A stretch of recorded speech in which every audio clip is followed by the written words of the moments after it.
Assalamualaikum warahmatullahi wabarakatuh. Perkenalkan nama saya Amri Diva Putra Letki dari kelas Sistem Informasi Reguler 5B. Di sini saya akan memaparkan hasil dari soal pertama untuk ujian tengah semester pada matkul Perencanaan Sumber Daya Perusahaan. Baik, di sini ada soalnya itu jika diketahui produk D dibuat berdasarkan struktur produk dengan gabungan komposisi bahan baku ABC seperti di gambar ini. Jadi ini adalah komponen D, di mana komponen D ini dibagi dua lagi menjadi komponen C dan B, 2B. Lalu di bagian C ini akan dibagi lagi, dipecah lagi menjadi 2A.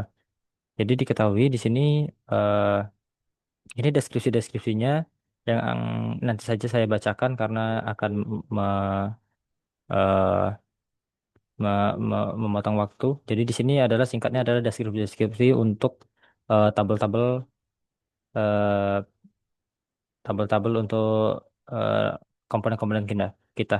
Jadi langsung saja ke pertanyaan pertama, yaitu tentukan nilai kebutuhan bersih dan waktu pemesanan atau offsetting untuk komponen bahan baku D untuk 12 bulan ke depan. Jadi di sini kita langsung saja buat tabel komponen D yang berisi bulan, bulan sampai 12, lalu kebutuhan kotor, penerimaan, persediaan di tangan, kebutuhan dan kebutuhan bersih, lalu offsetting. Di sini kebutuhan kotor kita lihat langsung saja di soal. Tuh deskripsinya ada di sini. Deskripsinya adalah untuk bahan baku komponen D diketahui permintaan independen. Permintaan independen ini adalah kebutuhan kotor kita karena dia permintaan dari luar.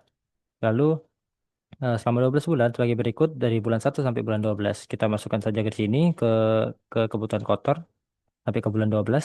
Lalu di sini kita lihat lagi ada serta memiliki persediaan di tangan sumber 25. Langsung saja kita masukkan ke kolom persediaan tangan 25. Lalu di sini terdapat rencana penerimaan dari bulan 3 sejumlah 40, bulan bulan ke-7 sejumlah 76. Lalu kita dengan waktu lead time-nya 1 bulan. Lalu kita langsung saja masukkan di sini eh, di penerimaan bulan 3 40, bulan 7 76.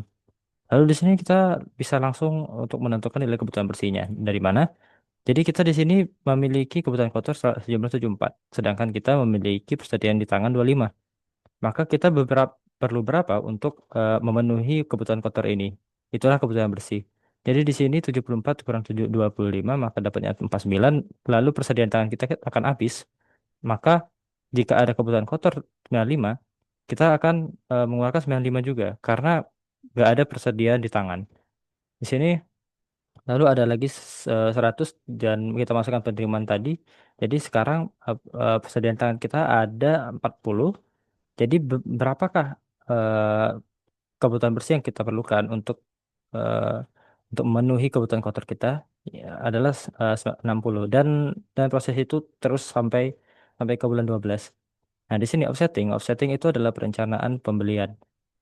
Kita lihat dari biasanya offsetting itu di 1 bulan sebelum periode. Misalnya di sini di bulan pertama, misalnya di sini bulan kedua, misalnya 95, maka offsettingnya ada di bulan 1 95 seperti itu. Lalu di sini kita dengan menggunakan ada pertanyaan lagi dengan menggunakan metode EKI, tentukan nilai persediaan selama 12 bulan untuk ke depan dan komponen bahan baku D dan bahan baku A. Di sini kita langsung saja menghitung bahan baku IOQ bahan baku D. Di sini ada rumusnya IOQ sama dengan eh, kuadrat eh, dari akar dari 2 dikali eh, dibagi H. Di sini kita lihat kita masukkan saja nilai-nilainya. Jadi nilai nilai K adalah nilai biaya pemesanan, sedangkan H adalah biaya penyimpanan. Lalu ini 876 adalah total kebutuhan bersih. Lalu kita masukkan saja YK-nya, lalu dapatlah 886,65 yang dibulatkan jadi 87. Nah, lalu di sini kita looting saja ke bahan baku D. Looting eh, lootingnya itu sesuai dengan hasil IEK yang kita buat tadi. Di sini IEK kita sudah jadi 87. Lalu lot ini adalah seperti persediaan yang akan dibutuhkan. Eh, jadi lot ini adalah persediaan tambahan seperti itu. Lalu di sini kita lihat saja kebutuhan bersihnya adalah 49, sedangkan persediaan kita ada 38. Maka lot yaitu 87 akan dikeluarkan. Supaya apa? Supaya teratur. Jadi jadi kita mempunyai satu nilai yang sama untuk digunakan setiap per periode. Jadi kita karena tadi kita sudah mendapatkan 87, maka kita masukkan 87 di sini karena kita kekurangan persediaan untuk eh, kebutuhan bersihnya. Lalu kita di sini ada lagi eh, kurang lagi maka kita masukkan lot lagi dan begitu terus selanjutnya.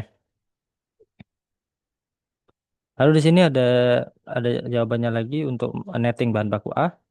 Untuk menghitung nilai EYQ pada bahan baku A itu terlebih dahulu dilakukan proses netting terhadap bahan baku C. Selanjutnya dilakukan offsetting untuk menyesuaikan waktu pemisahan komponen C agar hasil dari proses tersebut bisa digunakan sebagai kebutuhan kotor bagi bahan baku A. Jadi di sini kita netting dulu bahan baku B, bahan baku C. Kita lihat lagi di sini untuk deskripsinya ada di sini. Bahan baku C direncanakan akan sampai sampai sini. Lalu kita lihat lagi di sini, karena C adalah turunan dari D, maka kebutuhan kebutuhan kotor untuk C itu adalah kebutuhan bersih dari D, karena dia turunan dari D. Kita lihat di sini kebutuhan bersihnya adalah 49 dan seterusnya, maka bukan bahan kebutuhan kotor bahan baku C adalah eh, sama seperti kebutuhan bersih untuk bahan baku D. Lalu kita langsung saja masukkan sesuai deskripsi tadi seperti penerimaannya 65 pada bulan 4 dan seterusnya. Lalu kita mendapatkan offsetting eh, dengan kebutuhan bersih dengan cara yang sama seperti kita lakukan di bahan baku D. Lalu dapatlah netting di bahan baku A. Dapatnya dari mana? Eh, Dapatnya adalah ini, dari kebutuhan bersih C dulu karena A itu adalah turunan dari C. Jadi kita harus tahu dulu nilai C bagaimana. Setelah kita dapat nilai C, kita di sini netting bahan baku A, kita masukkan nilai yang sama karena A adalah 2A, maka nilai nilai yang di atas ini yang kebutuhan bersih dari C itu dikali 2. Jadi 98 lalu 95 jadi 190 dan selanjutnya. Lalu di sini ada deskripsi lagi dari pertanyaan itu ada persediaan tangan 80 untuk bahan baku A. Lalu kita masukkan saja dan ada juga em, ada juga stok aman sejumlah 10 dan lead time-nya 2 bulan. Jadi kita masukkan saja stok amannya di sini 10 10 10 karena kita kekurangan. Ya, lalu setelah misalnya di sini kita kurang 80 kurang kurang kurang 10 kita masukkan aja 10 dan seterusnya. Lalu kita masukkan untuk stok aman. Lalu kita langsung menghitung EQ bahan baku A. Sama seperti rumusnya sama dan perhitungannya juga sama dan kita pun mendapatkan hasil nilai yaitu 107 unit per pesan. Ini berguna untuk perhitungan lot kita. Seperti di sini loading loading loading untuk bahan baku A itu kita lihat dulu kebutuhan bersihnya ada berapa ada 28 persediaannya cuma 79 kita masukkan lot 107 lalu kita lalu seterusnya. Proses ini akan terjadi terus. Nah, jika ada seperti ini, itu artinya masih kurang untuk persediaan, maka ditambah lagi. Dengan untuk pertanyaan 3 itu dengan menggunakan metode load for load, tentukan nilai persediaan selama 12 bulan ke depan untuk komponen bahan baku B dan bahan baku C. Lalu di sini kita langsung saja buat sama seperti yang sebelumnya, seperti bahan baku A dan B, dan A, A dan D. Kita masukkan saja sesuai sama deskripsi dari pertanyaan tadi. Kita masukkan lalu di sini ada ini ya, ada stok aman 25, lead time-nya 2 bulan. Jadi mulainya dari 2 bulan setelahnya. Ini ada kita masukkan saja terus. Lalu dapatlah nilai seperti ini. Lalu di sini menggunakan metode load for load. Jadi load for load ini adalah metode di mana eh, penggunaan metode ini itu untuk meminimalisir biaya persediaan. Jadi di sini sebisa mungkin kita eh, persediaannya harus nol. Jadi bagaimana caranya ya ya simple. Kita punya kebutuhan bersih 125, ya sudah lotnya 125. Sesuaikan dengan kebutuhan bersih. Supaya apa? Supaya persediaannya nol, lalu biaya penyimpanannya bakal nggak ada, bakal sangat minim atau bahkan tidak ada.